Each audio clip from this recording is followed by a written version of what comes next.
চলতি বছরের জুনে যুক্তরাষ্ট্রে বসতে যাচ্ছে কোপা আমেরিকার ৪৮তম আসর। এবারের আসরে ১৬টি দল অংশগ্রহণ করবে, যেখানে ১০টি লাতিন আমেরিকা ও নতুন বাকি ভিডিও ৬টি পেতে উত্তর চ্যানেলটি আমেরিকার দেশ সাবস্ক্রাইব অংশ করুন, নেবে।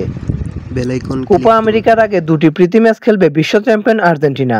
প্রতিপক্ষ হিসেবে থাকছে শক্তিশালী দুই দল। আসুন দেখে নেই কোন কোন দলের বিপক্ষে প্রীতি ম্যাচ খেলবে আর্জেন্টিনা। এই আসরে ডিফেন্ডিং চ্যাম্পিয়ন হিসেবে মাঠে নামবে বিশ্ব চ্যাম্পিয়ন আর্জেন্টিনা। তবে সেই মিশনে মাঠে নামার আগে নিজেদের ঝালিয়ে নিতে আন্তর্জাতিক দুইটি প্রস্তুতি ম্যাচ খেলবে তারা। বৃহস্পতিবার ১৬ মে আর্জেন্টাইন ফুটবল অ্যাসোসিয়েশন আনুষ্ঠানিকভাবে ম্যাচ দুটির প্রতিপক্ষ ও ভেন্যু নিশ্চিত করেছে। কোপার আগে যে আর্জেন্টিনা প্রীতি ম্যাচ খেলবে তা আগেই জানা গিয়েছিল। এবার আনুষ্ঠানিকভাবে এএফএ ওয়েবসাইটে প্রকাশিত বিজ্ঞপ্তিতে জানানো হয়েছে, প্রথম ম্যাচে আগামী ৯ জুন শিকাগোর সোলজার ফিল্ড স্টেডিয়ামে ইকুয়েডরের মুখোমুখি হবে আর্জেন্টিনা। আর দ্বিতীয় ম্যাচে আগামী ১৪ জুন গুয়েতামালার বিপক্ষে মুখোমুখি হবে ওয়াশিংটন ডিসিতে।